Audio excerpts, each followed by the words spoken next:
Clac, clac, terminé. S'il est une profession qui peut remercier le cinéma, et plus particulièrement le cinéma hollywoodien, c'est bien celle des coiffeurs, surtout des coloristes. Combien de brunes incendiaires ont troqué leur beau pelage sombre pour une crinière blonde? Combien de petites américaines névrosées, parce que honteuses d'assumer leur belle teinte châtain, ont déversé des litres de teinte platine sur leur crâne? Tout ça, c'est grâce ou à cause des grands studios hollywoodiens qui ont enfanté à tour de bras des actrices au pelage vénitien, pisseux ou platine à un rythme industriel. Et le cirque a duré plusieurs décennies, pour le meilleur et pour le pire.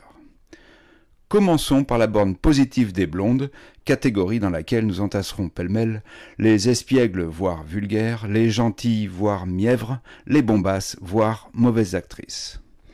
Le terme borne positive n'est pas employé ici à la légère.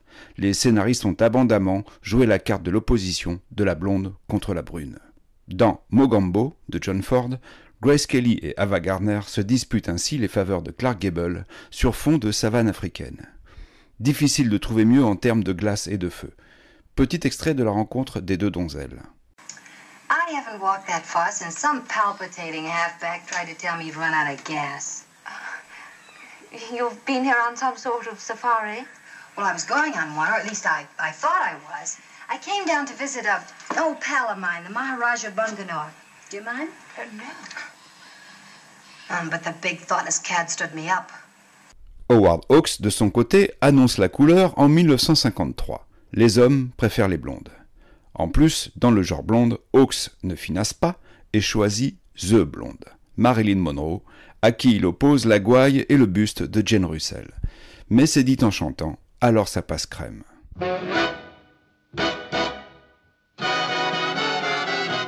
We're just two little girls from Little Rock.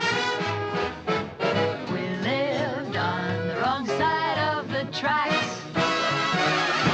But the gentlemen friends who used to call, they never did seem to mind at all. They came to the wrong side of the tracks. Then someone broke my heart. Puisque l'on évoque Norma Jean Baker, alias Marilyn Monroe, passons par la case 7 ans de réflexion de Billy Wilder, pour se rappeler que cette iconique comédienne avait une indéniable fibre comique. Sa façon de rendre complètement cynoque ce pauvre Tommy Well est réjouissante. Oh, say. I figured it just isn't right to drink champagne in matador pants. Would you mind fastening my straps in the back? Oh, sure, sure. Potato chips champagne. You really think you can get it open? Oh, yes. I've opened one or two before in my life. It's simply a matter of pressure and counter-pressure. There she goes. Boy, you sure got powerful thumbs. I used to play a lot of badminton. Get the glasses. Okay. Quick, quick, the glasses. Pour it. Seems to be stuck. That's silly. Just give it a good yank.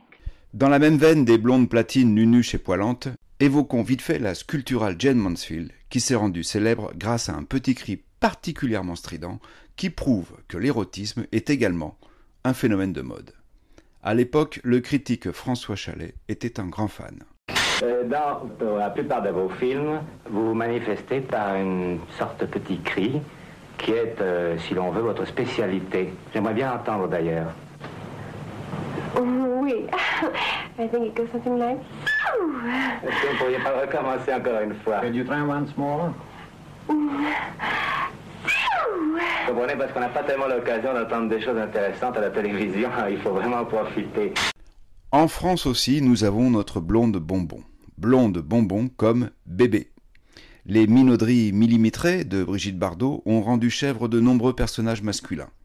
Retenons L'ours et la poupée de Michel Deville, sorti en 1970, film trépidant et un peu neuneux, où Bardot joue avec les nerfs de Jean-Pierre Cassel, comme un chat avec une rapiette. Vous pourriez peut-être venir voir si je ne suis pas morte. Bonjour madame. Bonjour. Vous avez entendu ce que j'ai dit? Je suis quand même plus importante qu'une aile de voiture. Mais vous n'avez rien et elle est toute aplatie. Vous n'avez qu'à vous acheter une voiture plus solide. Non, la 2 chevaux n'a rien. C'est la Rolls qui a aplati. Vous devriez vous acheter une voiture plus solide. Difficile d'évoquer les comédiennes blondes françaises sans parler de la Deneuve. Et tant pis pour Simone Casquedor-Signoret, Daniel Darieux et quelques autres, ce sera pour une autre fois. Entre sa veine faux-folle type Le Sauvage de Jean-Paul Rappeneau et celle beauté froide comme dans Le Dernier métro de François Truffaut, il a fallu trancher. J'avais l'impression que vous entrepreniez quelque chose avec toutes les femmes, sauf moi. D'abord, c'est pas toutes les femmes. Et puis, vous m'intimidiez. Parfois, vous me regardiez sévèrement. Et même avec une certaine dureté. Avec une certaine dureté, vraiment? Ah oui, je vous assure, je me sentais jugé. Mais c'est tout le contraire. J'étais troublée par vous. Oui, c'est vrai, j'étais troublée.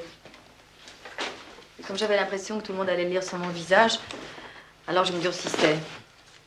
Et à force, vous en êtes venu à me détester. C'est pas vrai. Je ne vous ai jamais détesté. Eh oui, on ne se refait pas. La beauté froide est un plat qui se mange plusieurs fois. Passons aux grandes garces aux cheveux d'or. On peut penser à Sharon Stone, ses jambes et sa culotte oubliées dans le sèche-linge dans Basic Instinct de Paul Verhoeven. Nous lui préférerons la Sharon de Casino. Garce, oui, mais tragique. Ces scènes de ménage avec De Niro sont extrêmement dures à supporter nerveusement. Optons pour une scène un peu plus soft.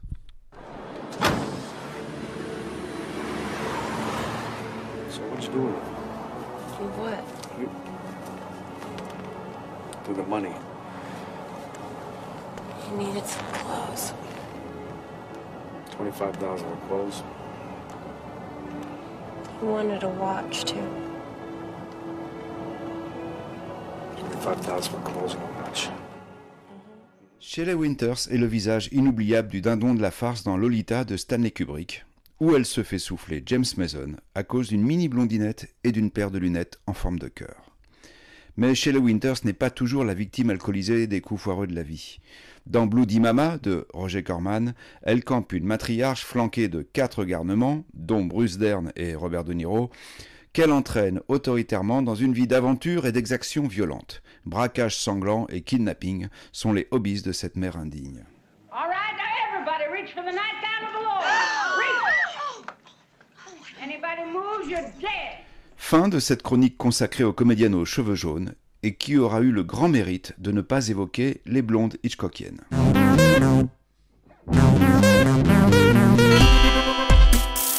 Radio Cobb.